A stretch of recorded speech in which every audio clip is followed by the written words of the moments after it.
So that's the investor side of this story. What about those of you interested in purchasing the product? David Clement is the North American Affairs Manager with the Consumer Choice Center. Hi, David. How you doing? Thank you. Good. So from a consumer point of view, who won today?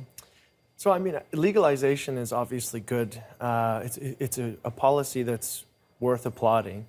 But there are some major holes in terms of consumer access and the recreational market that's going to unfold as the government kind of rolls into this legalization process. So like what? What are you talking about? So, I mean, the first big issue is price. As you alluded to, taxes is not something that they've discussed yet. In committee, the proposal that was put forward was scalable taxes in terms of taxing cannabis at different rates depending on potency.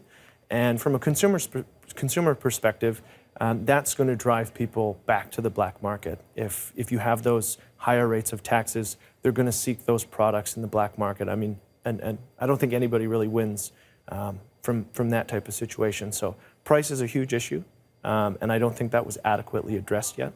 Accessibility, is another. And with accessibility, we have the licensed producer model. And the big problem there is that from our perspective, I'm not sure that the licensed producer model is going to meet demand day one. You mean there's not enough legal producers in Canada who are going to be able to supply the demand? Yeah, so I mean, the process to become a licensed producer is quite strenuous. You essentially grow cannabis in a bank vault, and it takes months and months and hundreds of thousands of dollars of compliance costs just to qualify as an LP in Canada. So what's going to happen in terms of accessibility, if the black market is more accessible, then we're certainly going to see consumers shift back to the black market, to the easier means of acquiring the product they want.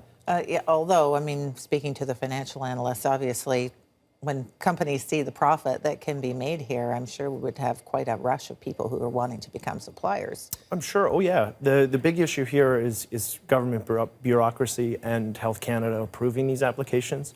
There are thousands of applicants. There are only 40 who are approved, and I believe there's less than 20 who actually grow and sell. Now, I understand you don't like what is being proposed in terms of the packaging. Yeah, so there was in that committee report the proposal to plain packaged tobacco products, and again, that's going to be something that drives consumers or that facilitates the black market. When we've seen plain packaging in terms of tobacco in other jurisdictions, there may have been some positives in terms of quit rates and things like that, but there are significant externalities in terms of criminal behavior in black markets and contraband. How does that relate to plain packaging?